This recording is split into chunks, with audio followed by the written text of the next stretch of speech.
ಇವತ್ತಿನ ದಿನ ನಾನು ಅಸ್ತಮಾ ಅಥವಾ ಶ್ವಾಸಕೋಶ ಸಂಬಂಧಿ ಕಾಯಿಲೆಗಳ ಬಗ್ಗೆ ತಿಳಿಸ್ಕೊಡ್ತಾ ಇದ್ದೀನಿ.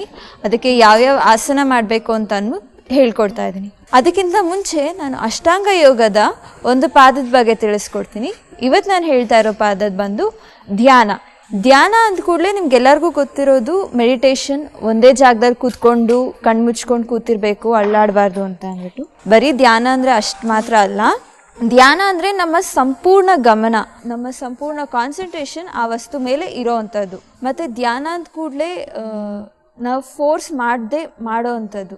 ಧಾರಣ ಮತ್ತು ಧ್ಯಾನ ನೋಡಿದ್ರೆ ಎರಡೂ ಹೆಚ್ಚು ಕಮ್ಮಿ ಒಂದ್ರ ಥರನೇ ಅನಿಸುತ್ತೆ.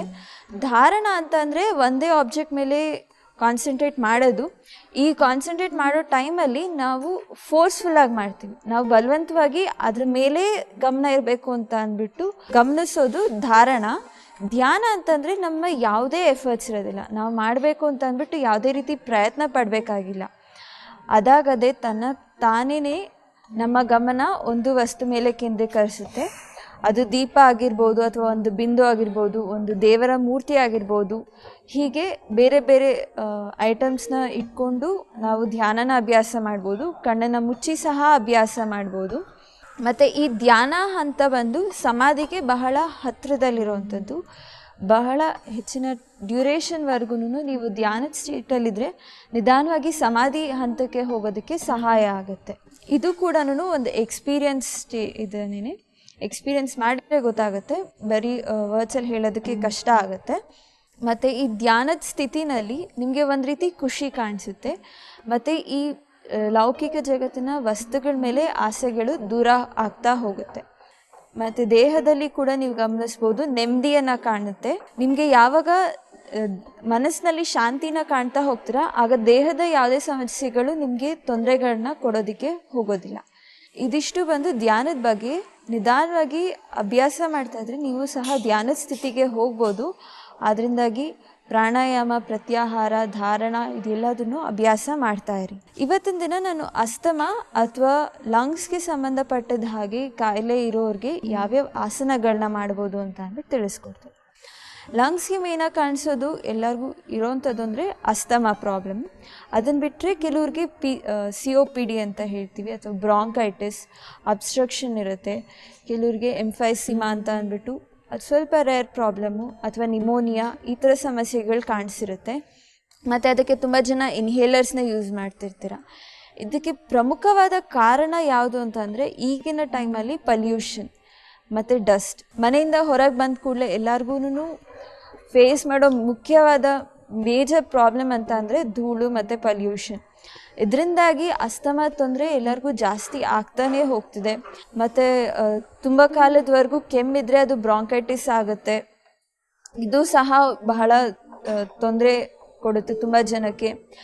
ಈ ಸಮಸ್ಯೆ ಇರೋದ್ರಿಂದಾಗಿ ನಿಮಗೆ ಉಸಿರಾಟದಲ್ಲಿ ತೊಂದರೆ ಆಗುತ್ತೆ, ಉಸಿರು ತಗೊಳ್ಳೋದಕ್ಕೆ ಆಗೋದಿಲ್ಲ. ಜಾಸ್ತಿ ದೂರ ನಡೆದ್ರೆ ಉಸಿರಿನಲ್ಲಿ ಏರಿಳಿತ ಆಗುತ್ತೆ. ಮತ್ತು ಹತ್ತಿ ಇಳಿಯೋದಕ್ಕೆ ಆಗೋದಿಲ್ಲ, ಬೇಗ ಓಡೋದಕ್ಕೆ ಆಗೋದಿಲ್ಲ. ಈ ಥರ ಹಲವಾರು ತೊಂದರೆಗಳನ್ನ ಅನುಭವಿಸ್ತಿರ್ತೀರ. ಮತ್ತು ದಿನಕ್ಕೆ 1 ಸಲ ಅಥವಾ 2 ಸಲ ಇನ್ಹೇಲರ್ಸ್ನ ಯೂಸ್ ಮಾಡ್ತಿರ್ತೀರ. ಮತ್ತು ಕೆಲವರು ಸೀಸನ್ ಚೇಂಜ್ ಆಗಿದ್ದ ಕೂಡಲೇ ಲಂಗ್ಸ್ ಪ್ರಾಬ್ಲಮ್ ಶುರು ಆಯಿತು, ಅಸ್ತಮಾ ಪ್ರಾಬ್ಲಮ್ ಶುರು ಆಯಿತು ಅಂತ ಅಂದ್ಬಿಟ್ಟು ಹೇಳ್ತೀರ. ಯಾವಾಗ ಲಂಗಿನ ತೊಂದರೆ ಜಾಸ್ತಿ ಆಗ್ತಾ ಹೋಗುತ್ತೆ, ಹಾಗೆ ನಿಧಾನವಾಗಿ ಹಾರ್ಟ್ ಮೇಲೂ ಅದು ಅಫೆಕ್ಟ್ ಆಗ್ತಾ ಹೋಗುತ್ತೆ.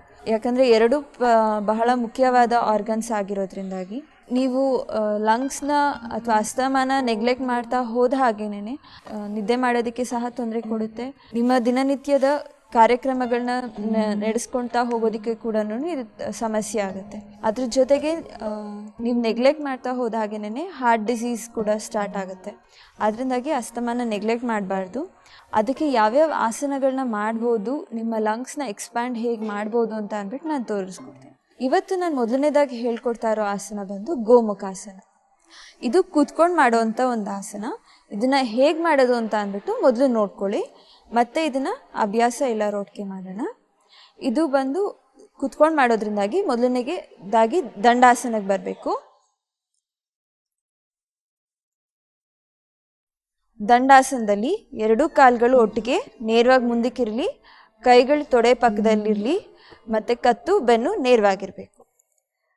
ಈಗ ನಿಧಾನವಾಗಿ ನಿಮ್ಮ ಬಲಗಾಲನ್ನ ಮಡಚಿ ಎಡ ಕಾಲಿನ ಕೆಳಗಡೆಯಿಂದ ತಂದು ತೊಡೆ ಪಕ್ಕದಲ್ಲಿಡಬೇಕು ಈ ರೀತಿಯಾಗಿ. ಮತ್ತೆ ಎಡಗಾಲನ್ನ ಮಡಚಿ ಬಲಗಾಲಿನ ಪಕ್ಕದಲ್ಲಿ ಇಡಬೇಕು. ಹೀಗೆ ಈ ಪೊಸಿಷನ್ಗೆ ಬಂದಾಗ ನಿಮ್ಮ ಮಂಡಿ ಒಂದ್ರ ಮೇಲೊಂದಿರಬೇಕು. ನಿಮ್ಮ ಕೈಲಿ ಹೀಗೆ ಕೂತ್ಕೊಳ್ಬೋದು ಅಂದರೆ ಹೀಗೆ ಕೂರ್ಬೋದು, ಇಲ್ಲ ಕಷ್ಟ ಆಗುತ್ತೆ ಅಂದರೆ ಸ್ವಲ್ಪ ಹೀಗೆ ಸಹ ಕೂತ್ಕೊಳ್ಬೋದು, ತೊಂದರೆ ಇಲ್ಲ. ಈ ಪೊಸಿಷನ್ಗೆ ಬಂದಮೇಲೆ ನಿಧಾನವಾಗಿ ಉಸಿರನ್ನ ತಗೊಳ್ತಾ ಎರಡೂ ಕೈಗಳನ್ನ ಭುಜದ ಎತ್ತರಕ್ಕೆ ಎತ್ತಬೇಕು. ಮತ್ತೆ ನಿಮ್ಮ ಕಾಲು ಯಾವುದು ಮೇಲಿದೆ ಆ ಕೈ ಮೇಲಕ್ಕೆ ಹೋಗಬೇಕು, ಕೆಳಗಿರೋ ಕಾಲಿನ ಕೈ ಕೆಳಗೆ ಹೋಗಬೇಕು. ಈ ರೀತಿಯಾಗಿ ಈ ಕೈ ಮೇಲಕ್ಕೆ ಹೋಗಿ ಹಿಂದೆ ಬೆನ್ನ ಹತ್ರ ಮುಟ್ಬೇಕು. ಮತ್ತು ನನ್ನ ಬಲಗಾಲ್ ಕೆಳಗಿದೆ, ಅದರಿಂದ ಬಲಗೈ ಕೆಳಗೆ ಹೋಗಿ ಬೆನ್ನ ಹತ್ರ ಹೋಗಬೇಕು. ಮತ್ತೆ ಹಿಂದಕ್ಕೆ ಹೋದ್ಮೇಲಿಂದ ಎರಡೂ ಕೈಗಳನ್ನ ಇಂಟರ್ಲಾಕ್ ಮಾಡಬೇಕು. ಒಂದು ಕೈಯಿಂದ ಇನ್ನೊಂದು ಕೈನ ಹಿಡ್ಕೊಳ್ಬೇಕು. ಈ ರೀತಿಯಾಗಿ ಎರಡು ಕೈಗಳನ್ನ ಹಿಡ್ಕೊಳ್ಬೇಕು ಬೆನ್ನಿನಲ್ಲಿ. ನಿಮ್ಗೆ ಏನಾದರೂ ಹೀಗೆ ಹಿಡ್ಕೊಳ್ಳೋದು ಕಷ್ಟ ಆಗುತ್ತೆ ಅಂದರೆ ಎರಡೂ ಕೈಗಳನ್ನ ಹೀಗೆ ಬೆನ್ನಿನ ಮೇಲೆ ಇಟ್ಟು ಬಿಡ್ಬೋದು. ಪೂರ್ತಿ ಲಾಕ್ ಮಾಡೋದಕ್ಕೆ ಕಷ್ಟ ಆಗುತ್ತೆ ಅಂದರೆ ಹೀಗೆ ಜಸ್ಟ್ ಬೆನ್ನಿನ ಮೇಲೆ ಸಹ ಇಡ್ಬೋದು, ಅಥವಾ ಹೀಗೆ ಟಚ್ ಮಾಡೋಕ್ಕಾಗುತ್ತೆ ಅಂದರೆ ಟಚ್ ಕೂಡ ಮಾಡ್ಬೋದು. ಈ ಪೊಸಿಷನ್ಗೆ ಬಂದಮೇಲೆ ನಿಮ್ಮ ಕತ್ತನ್ನು ಮತ್ತು ನಿಮ್ಮ ತಲೆನ ಕೈ ಮೇಲೆ ರೆಸ್ಟ್ ಮಾಡಬೇಕಾಗತ್ತೆ, ಕೈ ಮೇಲೆ ಇಡಬೇಕು. ಮತ್ತು ಬೆನ್ನನ್ನು ಮುಂದಕ್ಕೆ ಪುಷ್ ಮಾಡಬೇಕು, ಬೆನ್ನು ನೇರವಾಗಿರಬೇಕು. ಹೀಗೆ ಬೆಂಡ್ ಮಾಡೋದಕ್ಕೆ ಹೋಗಬಾರ್ದು, ಈ ರೀತಿ ಆಗಬಾರ್ದು. ಈ ಆಸನ ಬಂದು ಲಂಗ್ನ ಎಕ್ಸ್ಪ್ಯಾಂಡ್ ಮಾಡೋ ಆಸನ, ಆದ್ದರಿಂದಾಗಿ ಚೆಸ್ಟ್ನ ಮತ್ತು ಬೆನ್ನನ್ನು ಮುಂದಕ್ಕೆ ತಳ್ಳಿ ಎಕ್ಸ್ಪ್ಯಾಂಡ್ ಮಾಡಬೇಕು. ಈ ರೀತಿಯಾಗಿ ಮೇಂಟೈನ್ ಮಾಡಬೇಕು. ನಿಧಾನವಾಗಿ ಸ್ಥಿತಿಗೆ ಬರಬೇಕು, ಕೈಗಳನ್ನ ರಿಲೀಸ್ ಮಾಡಬೇಕು. ಒಂದೊಂದೇ ಕಾಲನ್ನ ಮುಂದಕ್ಕೆ ಚಾಚಿ ಸ್ಥಿತಿಗೆ ಬಂದು ವಿಶ್ರಾಂತಿ. ನಾನು ಆಗಲೇ ಗೋಮುಖಾಸನ ಹೇಗೆ ಮಾಡೋದು ಅಂತ ತಿಳಿಸ್ಕೊಟ್ಟಿದ್ದೆ. ಇದು ಒಂದು ರೀತಿ ಲಂಗ್ನ ಎಕ್ಸ್ಪ್ಯಾಂಡ್ ಮಾಡೋವಂಥ ಆಸನ, ಚೆಸ್ಟ್ನ ಎಕ್ಸ್ಪ್ಯಾಂಡ್ ಮಾಡೋವಂಥ ಆಸನ. ಇದು ನಿಮಗೆ ಹೃದಯ ಸಂಬಂಧಿ ಕಾಯಿಲೆಗಳಿರಲಿ ಅಥವಾ ಲಂಗ್ಸ್ಗೆ ಸಂಬಂಧ ಕಾಯಿಲೆಗಳಿರಲಿ, ಎರಡಕ್ಕೂ ಸಹ ಈ ಆಸನ ಹೆಲ್ಪ್ ಆಗುತ್ತೆ. ಮತ್ತು ಈ ಆಸನನ ಅಭ್ಯಾಸ ಮಾಡುವಾಗ ಬೆನ್ನು ಆದಷ್ಟು ನೇರವಾಗಿರಬೇಕು. ಮತ್ತೊಂದು ಸಲ ಹೇಗೆ ಮಾಡೋದು ಅಂತ ತೋರಿಸ್ಕೊಡ್ತೀನಿ, ನೋಡ್ಕೊಳ್ಳಿ. ಇದು ಬಂದು ಕೂತ್ಕೊಂಡು ಮಾಡೋವಂಥ ಆಸನ, ಅದರಿಂದಾಗಿ ದಂಡಾಸನಕ್ಕೆ ಬರಬೇಕು. ಮೊದಲನೇದಾಗಿ ಕಾಲ್ಗಳು ಒಟ್ಟಿಗೆ, ಕೈಗಳೆರಡು ದೇಹದ ಪಕ್ಕದಲ್ಲಿ, ಬೆನ್ನು ನೇರವಾಗಿರಲಿ. ನಿಧಾನವಾಗಿ ನಿಮ್ಮ ಎಡಗಾಲನ್ನ ಮಡಚಿ ಬಲಗಾಲ್ ಪಕ್ಕದಲ್ಲಿ ಇಡಬೇಕು. ಈ ರೀತಿಯಾಗಿ ಮತ್ತೆ ಬಲಗಾಲನ್ನ ಮಡಚಿ ಎಡಗಾಲಿನ ಪಕ್ಕದಲ್ಲಿ ಇಡಬೇಕು. ಹೀಗೆ ಮತ್ತೆ ಮಂಡಿ ಒಂದ್ರದ ಮೇಲೆ ಒಂದಿಡಬೇಕು, ನೇರವಾಗಿ. ಆದಷ್ಟು ಹೀಗೆ ಕೂತ್ಕೊಳ್ಳೋದಕ್ಕೆ ಪ್ರಯತ್ನ ಪಡಿ. ಮತ್ತೆ ಕಾಲ್ಗಳು ದೇಹಕ್ಕೆ ಹತ್ತಿರದಲ್ಲಿರಲಿ, ತುಂಬ ದೂರದಲ್ಲಿರಬಾರ್ದು. ಮತ್ತೆ ಉಸಿರನ್ನ ತಗೊಳ್ತಾ ಎರಡೂ ಕೈಗಳನ್ನ ಭುಜ ಹತ್ರಕ್ಕೆ ತರಬೇಕು. ನಿಮ್ಮ ಯಾವ ಕಾಲ್ ಮೇಲಿದೆ ಆ ಕೈ ಮೇಲಕ್ಕೆ ಹೋಗಬೇಕು, ಇನ್ನೊಂದು ಕೈ ಕೆಳಗೆ ಹೋಗಬೇಕು. ಈಗ ನನ್ನ ಬಲಗೈ ಮೇಲಕ್ಕೆ ಹೋಗುತ್ತೆ, ಎಡಗೈ ಕೆಳಗೆ ಬರುತ್ತೆ. ಈ ರೀತಿಯಾಗಿ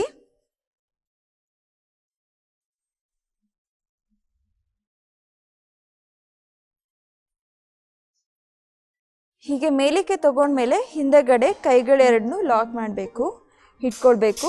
ನಿಮ್ಮ ಕೈಲಿ ಹಿಡ್ಕೊಳಕ್ಕೆ ಆಗುತ್ತೆ ಅಂದರೆ ಹಿಡ್ಕೊಳ್ಬೋದು, ಇಲ್ಲ ಕೈಗಳು ಮುಟ್ತಿಲ್ಲ ಅಂತಂದರೆ ಜಸ್ಟ್ ಬೆನ್ನಿನ ಮೇಲೆ ಇಡ್ಬೋದು. ಮತ್ತು ಇದನ್ನು ಅಭ್ಯಾಸ ಮಾಡುವಾಗ ಮುಂದಕ್ಕೆ ಹೀಗೆ ಬೆಂಡ್ ಮಾಡೋದಕ್ಕೆಲ್ಲ ಹೋಗಬಾರ್ದು. ಬೆನ್ನನ್ನು ಮುಂದಕ್ಕೆ ಪುಷ್ ಮಾಡಬೇಕು, ಚೆಸ್ಟ್ನ ಎಕ್ಸ್ಪ್ಯಾಂಡ್ ಮಾಡಬೇಕು. ಈ ಪೊಸಿಷನ್ಗೆ ಬಂದಮೇಲೆ ನಿಮ್ಮ ತಲೆನ ನಿಮ್ಮ ಕೈ ಮೇಲೆ ರೆಸ್ಟ್ ಮಾಡಬೇಕು. ಈ ರೀತಿಯಾಗಿ ನಿಮ್ಮ ಕತ್ತು ಮತ್ತು ಬೆನ್ನನ್ನು ನೇರವಾಗಿರಬೇಕು.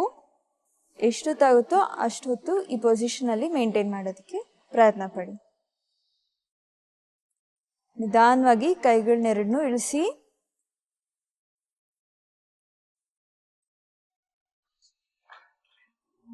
ಕಾಲ್ಗಳನ್ನ ನೇರವಾಗಿ ಮುಂದಕ್ಕೆ ಚಾಚಿ ಸ್ಥಿತಿಗೆ ಬಂದು ವಿಶ್ರಾಂತಿ.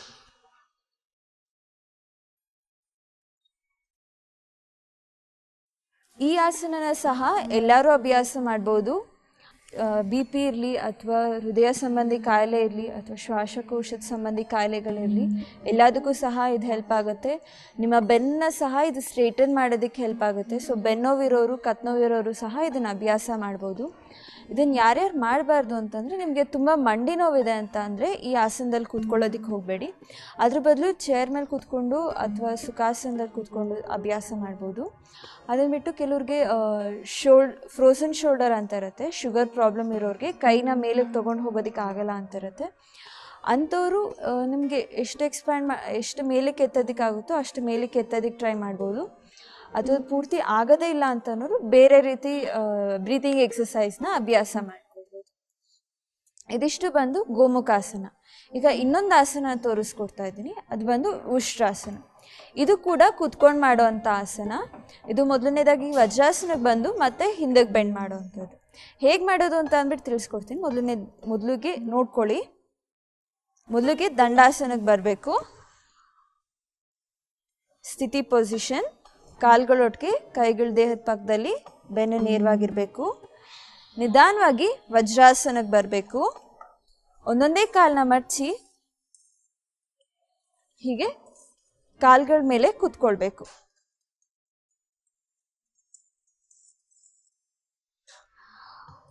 ಹಿಂದೆ ಎರಡು ಕಾಲ್ಗಳು ಹೆಬ್ಬೆರಳು ಮೇಲಿ ಟಚ್ ಆಗ್ತಿರ್ಬೇಕು. ಮತ್ತು ನಿಮ್ಮ ಹಿಂಡಿ ಮೇಲೆ ನೀವು ಕೂತ್ಕೊಳ್ಬೇಕು. ಹೀಗೆ ಎರಡು ಬೆರಳುಗಳು ಟಚ್ ಆಗಬೇಕು. ಮತ್ತು ನಿಮ್ಮ ಹಿಂಡಿ ಮೇಲೆ ನೀವು ಸಂಪೂರ್ಣವಾಗಿ ಆರಾಮಾಗಿ ಕೂತ್ಕೊಳ್ಬೇಕು. ಮತ್ತು ನಿಮ್ಮ ಬೆನ್ನನ್ನು ನೇರವಾಗಿಟ್ಟಿರಬೇಕು, ಬೆಂಡ್ ಮಾಡೋದಕ್ಕೆ ಹೋಗಬಾರ್ದು. ಹೀಗೆ ವಜ್ರಾಸನ ಮೇಲೆ ಕೂತ್ಕೊಂಡ್ಮೇಲೆ ನಿಧಾನವಾಗಿ ಮಂಡಿಗಳ ಮೇಲೆ ನಿಂತ್ಕೊಳ್ಬೇಕು. ಉಷ್ಣ ತಗೊಳ್ತಾ ಮೇಲಿಗೆ ಬನ್ನಿ. ನಿಧಾನವಾಗಿ ಎರಡೂ ಕೈಗಳನ್ನ ಮುಂದಕ್ಕೆ ಚಾಚಬೇಕು ಹೀಗೆ. ಮತ್ತೆ ಉಸಿರು ತಗೊಳ್ತಾ ಒಂದೊಂದೇ ಕೈನ ಹಿಂದಕ್ಕೆ ತಗೊಂಡೋಗಿ ನಿಮ್ಮ ಹಿಂಡಿ ಮೇಲೆ ಇರಿಸ್ಬೇಕು. ನಿಮಗೆ ಇದನ್ನು ಮಾಡುವಾಗ ಕಾಲ್ಗಳನ್ನ ಎರಡನ್ನೂ ಒಟ್ಟಿಗೆ ಇಡ್ಬೋದು ಅಂತಂದರೆ ಇಡ್ಬೋದು, ಆಗಲ್ಲ ಅಂತಂದರೆ ಸ್ವಲ್ಪ ಗ್ಯಾಪ್ ಕೊಡ್ಬೋದು ಎರಡು ಮಂಡಿಗಳ ಮಧ್ಯದಲ್ಲಿ. ಹೀಗೆ ಬಂದಮೇಲೆ ಉಸಿರು ತಗೊಳ್ತಾ ಒಂದೊಂದೇ ಕೈಗಳನ್ನ ಹಿಂದಕ್ಕೆ ತಗೊಂಡೋಗಿ ನಿಮ್ಮ ಹಿಂಡಿನ ಮುಟ್ಬೇಕು.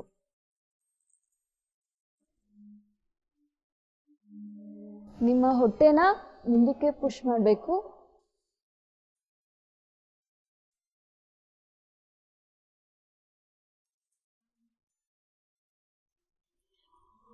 ನಿಮ್ಗೇನಾದರೂ ಹೀಗೆ ಕೈಗಳನ್ನ ಹಿಂದಕ್ಕೆ ತೊಗೊಂಡು ಹೋಗಿ ಹಿಂಡಿಗೆ ಮುಟ್ಟಿಸೋದು ಕಷ್ಟ ಆಗುತ್ತೆ ಅಂತ ಅಂದರೆ ನಿಮ್ಮ ಕೈಗಳನ್ನ ಜಸ್ಟ್ ಬೆನ್ನಿನ ಮೇಲೆ ಸಪೋರ್ಟ್ ಇಟ್ಟು ಕೂಡ ಹಿಂದಕ್ಕೆ ಬೆಂಡ್ ಮಾಡ್ಬೋದು. ಈ ಆಸನದ ಮುಖ್ಯ ಉದ್ದೇಶ ಏನಂತಂದರೆ ನಿಮ್ಮ ಹೊಟ್ಟೆ ಭಾಗನ ಮುಂದಕ್ಕೆ ಪುಷ್ ಮಾಡಬೇಕು ಮತ್ತು ನಿಮ್ಮ ಚೆಸ್ಟ್ನ ಎಕ್ಸ್ಪ್ಯಾಂಡ್ ಮಾಡಬೇಕು ಅಂತ ಅಂದ್ಬಿಟ್ಟು.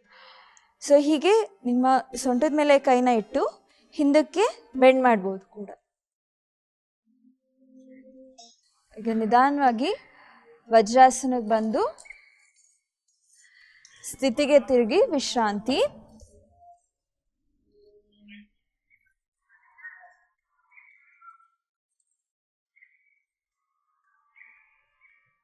ಈ ಅಭ್ಯಾಸದಿಂದ ನಿಮ್ಮ ದೇಹದಲ್ಲಾಗಿರೋ ಬದಲಾವಣೆನ ಗಮನಿಸಿ ದೀರ್ಘವಾಗಿ ಉಸಿರನ್ನ ತಗೊಂಡು ಸಂಪೂರ್ಣವಾಗಿ ಹೊರಬಿಡಿ.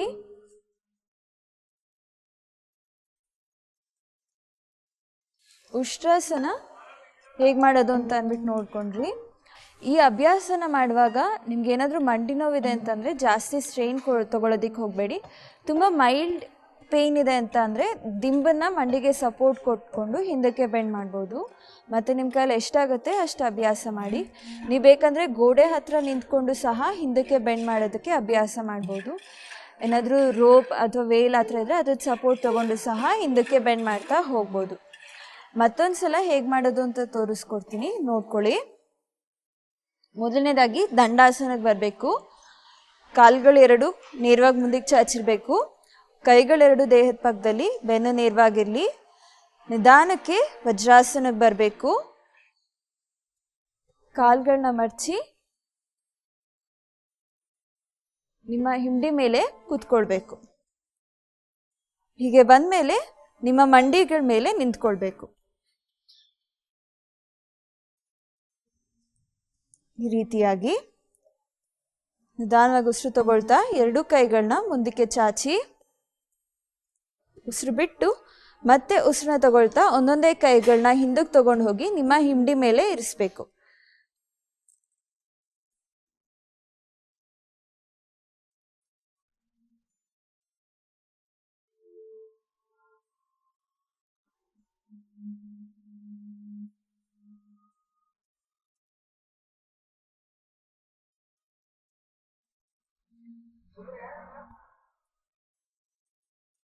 ನಿಮಗೆ ಏನಾದರೂ ಹೀಗೆ ಕೈಗಳನ್ನ ಹಿಂದಕ್ಕೆ ತೊಗೊಂಡು ಹೋಗೋದು ಕಷ್ಟ ಆಗುತ್ತೆ ಅಂದರೆ ಹೀಗೆ ನಿಮ್ಮ ಕೈನ ಸೊಂಟದ ಮೇಲೆ ಇಡ್ಬೋದು. ಸೊಂಟದ ಮೇಲೆ ಇಟ್ಟು ಹಿಂದಕ್ಕೆ ಬೆಂಡ್ ಮಾಡ್ಬೋದು.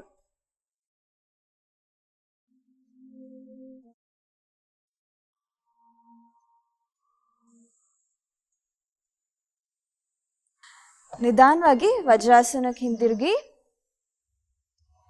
ಕಾಲ್ಗಳೆರಡನ್ನೂ ಮುಂದಕ್ಕೆ ಚಾಚಿ ಸ್ಥಿತಿಗೆ ಬಂದು ವಿಶ್ರಾಂತಿ.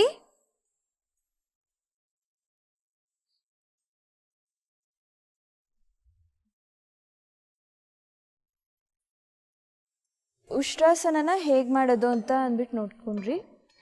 ಈ ಆಸನದಿಂದ ನಿಮ್ಮ ಲಂಗ್ಸ್ ಎಕ್ಸ್ಪ್ಯಾಂಡ್ ಆಗುತ್ತೆ ಮತ್ತು ನಿಮ್ಮ COPD ಅಥವಾ ಲಂಗ್ಸಲ್ಲಿ ಯಾವುದೇ ತೊಂದರೆ ಇರಲಿ ಅಥವಾ ಕಫ ಕಟ್ಕೊಂಡಿರಲಿ ಅದು ಹೊರಗೆ ಬರೋದಕ್ಕೆ ಇದು ಬಹಳನೇ ಸಹಾಯ ಆಗುತ್ತೆ. ಇವಾಗ ನಾನು ಲಂಗ್ ಪ್ರಾಬ್ಲಮ್ಗೆ ಇನ್ನೊಂದು ಆಸನನ ಹೇಳ್ಕೊಡ್ತಾ ಇದ್ದೀನಿ. ಅದು ಬಂದು ಅರ್ಧಕಟಿ ಚಕ್ರಾಸನ. ಇದು ನಿಂತ್ಕೊಂಡು ಮಾಡೋ ಅಂಥ ಆಸನ. ಹೇಗೆ ಮಾಡೋದು ಅಂತ ಅಂದ್ಬಿಟ್ಟು ನೋಡ್ಕೊಳ್ಳಿ. ಮೊದಲನೇದಾಗಿ ಸ್ಥಿತಿ ಪೊಸಿಷನ್ ತಾಡಾಸನ. ಕಾಲ್ಗಳು ಎರಡು ಒಟ್ಟಿಗೆ, ಕೈಗಳ ದೇಹದ ಪಕ್ಕದಲ್ಲಿ, ಕತ್ತು ಮತ್ತು ಬೆನ್ನು ನೇರವಾಗಿರಬೇಕು, ದೃಷ್ಟಿ ನೇರ. ನಿಧಾನವಾಗಿ ಉಸಿರನ್ನ ತಗೊಳ್ತಾ ನಿಮ್ಮ ಬಲಗೈನ ಭುಜದ ಎತ್ತರವರೆಗೂ ಎತ್ತಬೇಕು.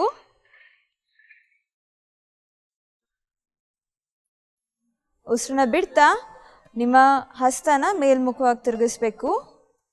ಮತ್ತೆ ಉಸಿರನ್ನ ತಗೊಳ್ತಾ ಕೈನ ಮೇಲಕ್ಕೆ ಎತ್ತಬೇಕು. ಹೀಗೆ ಬಂದಮೇಲೆ ನಿಧಾನವಾಗಿ ಒಂದ್ಸಲ ಮೇಲಕ್ಕೆ ಪುಷ್ನ ಕೊಡಬೇಕು, ಮೇಲಕ್ಕೆ ಎತ್ತಬೇಕು. ಮತ್ತು ನಿಮ್ಮ ಕೈ ಭುಜ ಕಿವಿಗೆ ಟಚ್ ಆಗಬೇಕು, ಈ ರೀತಿಯಾಗಿ. ಹೀಗೆ ಬಂದಮೇಲೆ ನಿಧಾನವಾಗಿ ಉಸಿರನ್ನ ಬಿಡ್ತಾ ಎಡಗಡೆಗೆ ಬೆಂಡ್ ಆಗ್ತಾ ಹೋಗಬೇಕು. ನಿಮ್ಮ ಕೈಲಿ ಎಷ್ಟಾಗುತ್ತೋ ಅಷ್ಟು ಅಭ್ಯಾಸನ ಬೆಂಡ್ ಮಾಡೋದಕ್ಕೆ ಟ್ರೈ ಮಾಡಿ.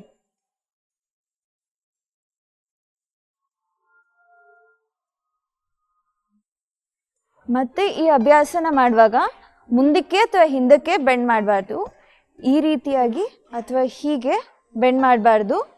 ಆದಷ್ಟು ಸೈಡ್ಗೆ ಮಾತ್ರನೇ ಬೆಂಡ್ ಮಾಡಬೇಕು. ಮತ್ತು ಬೆಂಡ್ ಮಾಡುವಾಗ ನಿಮ್ಮ ಬಾಡಿ ಸೈಡ್ನಲ್ಲಿ ಆಗೋ ಸ್ಟ್ರೆಚ್ನ ಗಮನಿಸಬೇಕು. ನಿಧಾನವಾಗಿ ಉಸಿರನ್ನ ತಗೊಳ್ತಾ ಮೇಲಕ್ಕೆ ಬರಬೇಕು. ಉಸಿರನ್ನ ಬಿಡ್ತಾ ಕೈನ ಕೆಳಗಿಳಿಸ್ಬೇಕು. ಹಸ್ತ ಕೆಳಮುಖವಾಗಿ ಮಾಡಿ ಮತ್ತೆ ಕೆಳಗೆ ಸ್ಥಿತಿಗೆ ಬಂದು ವಿಶ್ರಾಂತಿ. ಕಾಲ್ಗಳನ್ನ ಅಗಲಿಸಿ ಕೈನ ಹಿಂದಕ್ಕೆ ಕಟ್ಟಿ ಕತ್ತನ್ನ ಯಾವುದಾದ್ರೂ ಕಂಫರ್ಟಬಲ್ ಪೊಸಿಷನಲ್ಲಿಟ್ಟು ಕಣ್ಣನ್ನು ಮುಚ್ಚಿ ದೀರ್ಘವಾಗಿ ಉಸಿರನ್ನ ತಗೊಂಡು ಸಂಪೂರ್ಣವಾಗಿ ಹೊರಬಿಡಬೇಕು. ಮತ್ತು ನಿಮ್ಮ ದೇಹದ ಒಂದು ಭಾಗದಲ್ಲಾಗಿರೋ ವ್ಯತ್ಯಾಸನ ಗಮನಿಸಬೇಕು.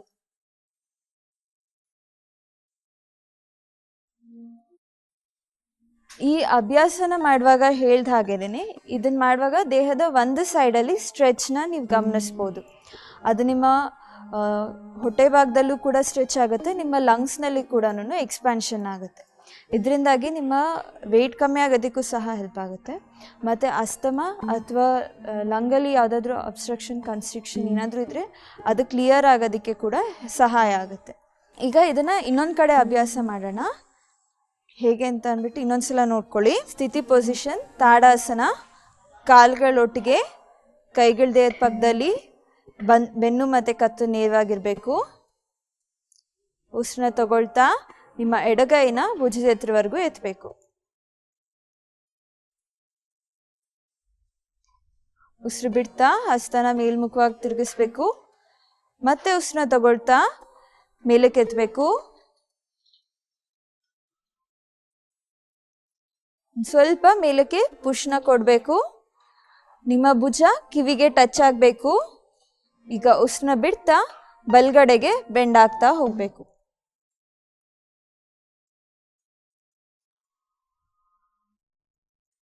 ನಿಮ್ಮ ದೇಹದ ಸೈಡ್ನಲ್ಲಿ ಆಗೋ ಸ್ಟ್ರೆಚ್ನ ಗಮನಿಸಬೇಕು. ನಿಮ್ಮ ಕಾಲ್ಗಳು ಎರಡು ನೇರವಾಗಿರಬೇಕು, ಎರಡು ಕೈ ಸಹ ನೇರವಾಗಿರಬೇಕು. ಕೈನ ಅಂದರೆ ಎಸ್ಪೆಷಲಿ ಎಡಗೈನ ಹೀಗೆ ಬೆಂಡ್ ಮಾಡೋದಕ್ಕೆ ಹೋಗಬಾರ್ದು, ನೇರವಾಗಿರೋದಕ್ಕೆ ಪ್ರಯತ್ನ ಪಡಬೇಕು. ಎಷ್ಟೊತ್ತಾಗುತ್ತೋ ಅಷ್ಟೊತ್ತು ಮೇಂಟೈನ್ ಮಾಡಬೇಕು. ನಿಧಾನವಾಗಿ ಉಸಿರನ್ನ ತಗೊಳ್ತಾ ಮೇಲಕ್ಕೆ ಬನ್ನಿ. ಉಸಿರನ್ನ ಬಿಡ್ತಾ ಕೈನ ಕೆಳಗಿಳಿಸ್ಬೇಕು. ಹಸ್ತನ ಕೆಳಮುಖವಾಗಿ ಮಾಡಿ ಮತ್ತೆ ಉಸಿರು ಬಿಡ್ತಾ ಕೆಳಗೆ ಸ್ಥಿತಿಗೆ ಬಂದು ವಿಶ್ರಾಂತಿ.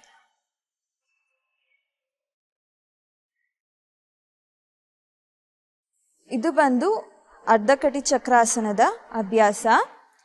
ಇದನ್ನ ಇಂಥವ್ರು ಮಾಡಬಾರ್ದು ಅಂತ ಇಲ್ಲ, ಯಾವುದೇ ಸಮಸ್ಯೆ ಇರಲಿ ಎಲ್ಲರೂ ಈ ಅಭ್ಯಾಸನ ಮಾಡ್ಬೋದು. ಮತ್ತು ನಿಮಗೆ ಕಾಲ್ಗಳನ್ನ ಒಟ್ಟಿಗೆ ಇಟ್ಟು ಅಭ್ಯಾಸ ಮಾಡೋದು ಕಷ್ಟ ಆಗುತ್ತೆ, ಬ್ಯಾಲೆನ್ಸ್ ಸಿಗೋದಿಲ್ಲ ಅಂತಂದರೆ ಕಾಲ್ಗಳ ಮಧ್ಯೆ ಒಂದು ಅರ್ಧ ಅಡಿಯಷ್ಟು ಡಿಸ್ಟೆನ್ಸ್ನ ಗ್ಯಾಪ್ನ ಕೊಡ್ಬೋದು, ತೊಂದರೆ ಇಲ್ಲ. ಮತ್ತು ಕೆಲವ್ರಿಗೆ ಬೇರೆ ಬೇರೆ ರೀತಿ ವೇರಿಯೇಷನ್ಸ್ ಇರುತ್ತೆ. ಆ ಥರ ಅಂದರೆ ಸ್ವಲ್ಪ ಕೈ ಇಲ್ಲಿ ಕಾಲಲ್ಲಿ ಆ ಥರ ಚೇಂಜಸ್ ಮಾಡ್ಕೊಳ್ತೀರ, ಆ ಥರ ಚೇಂಜಸ್ ಸ್ವಲ್ಪ ಮಾಡ್ಬೋದು, ಏನು ತೊಂದರೆ ಇಲ್ಲ. ನಿಮಗೆ ಹೇಗೆ ಸುಲಭವಾಗಿ ಅಭ್ಯಾಸ ಮಾಡೋಕ್ಕಾಗುತ್ತೆ ಹಾಗೆ ಅಭ್ಯಾಸನ ಮಾಡ್ಕೊಳ್ಬೋದು. ಮತ್ತು ಈ ಅಭ್ಯಾಸನ ರೆಗ್ಯುಲರಾಗಿ ಮಾಡೋದ್ರಿಂದಾಗಿ ನಿಮ್ಮ ಲಂಗ್ಸಲ್ಲಿ ಆಲ್ಟರ್ನೇಟ್ ಡೈಲೇಷನ್ ಆ್ಯಂಡ್ ಕನ್ಸ್ಟ್ರಿಕ್ಷನ್ ಅಂತ ಹೇಳ್ತೀವಿ. ಏನಂದರೆ ಒಂದು ಸೈಡಿಗೆ ಬೆಂಡ್ ಮಾಡಿದಾಗ ಒಂದು ಸೈಡಿಂದ ಲಂಗ್ಸು ಕನ್ಸ್ಟ್ರಿಕ್ಟ್ ಆಗುತ್ತೆ, ಸ್ವಲ್ಪ ಟೈಟ್ ಆದಾಗ ಆಗುತ್ತೆ, ಇನ್ನೊಂದು ಸೈಡಿಂದ ಎಕ್ಸ್ಪ್ಯಾಂಡ್ ಆಗುತ್ತೆ. ಆಗ ಒಂದು ಸೈಡ್ ಲಂಗ್ಸ್ಗೆ ಉಸಿರು ಗಾಳಿ ಹೋಗೋದಿರಲಿ ಸರ್ಕ್ಯುಲೇಷನ್ ಆಗಲಿ ಜಾಸ್ತಿ ಆಗುತ್ತೆ. ಹಾಗೆ ಎಕ್ಸ್ಪ್ಯಾನ್ಷನ್ ಮತ್ತು ಕನ್ಸ್ಟ್ರಿಕ್ಷನ್ ಆದಾಗ ಅಲ್ಲಿನ ಸರ್ಕ್ಯುಲೇಷನ್ ಇಂಪ್ರೂವ್ ಆಗುತ್ತೆ ಮತ್ತು ಕಫದ ಅಂಶ ಹೊರಗಡೆ ಬರೋದಕ್ಕೆ ಸಹಾಯ ಆಗುತ್ತೆ. ಈ 3 ಆಸನಗಳು ಬಂದು ನಿಮ್ಮ ಅಸ್ತಮಾ ಅಥವಾ COPD ಲಂಗ್ ಪ್ರಾಬ್ಲಮ್ಸ್ಗೆ ಮಾಡ್ಬೋದಂಥ ಆಸನಗಳು. ಇವತ್ತಿನ ದಿನ ಉಷ್ಟ್ರಾಸನ, ಗೋಮುಖಾಸನ ಮತ್ತು ಅರ್ಧಕಟಿ ಚಕ್ರಾಸನ ಹೇಗೆ ಮಾಡೋದು ಅಂತ ತಿಳಿಸ್ಕೊಂಡ್ರಿ. ಇದು 3 ಸಹ ಅಸ್ತಮಾ ಅಥವಾ ಲಂಗ್ ಪ್ರಾಬ್ಲಮ್ಸ್ಗೆ ಬಹಳನೇ ಪ್ರಮುಖವಾದ ಅಭ್ಯಾಸಗಳಾಗಿದೆ. ಮತ್ತಷ್ಟು ಎಕ್ಸಸೈಸ್ ಇದೆ, ವ್ಯಾಯಾಮಗಳಿದೆ ಲಂಗ್ ಪ್ರಾಬ್ಲಮ್ಗೆ ಸಂಬಂಧಪಟ್ಟಿದ್ದು, ಮತ್ತು ಆಹಾರ ಪದ್ಧತಿಗಳನ್ನ ಸಹ ನಿಮಗೆ ತಿಳಿಸ್ಕೊಡ್ತೀನಿ. ಅಲ್ಲಿವರೆಗೂ ಬಸವವಾಹಿನಿಯ ನೋಡ್ತಾ ಇರಿ. ಧನ್ಯವಾದಗಳು.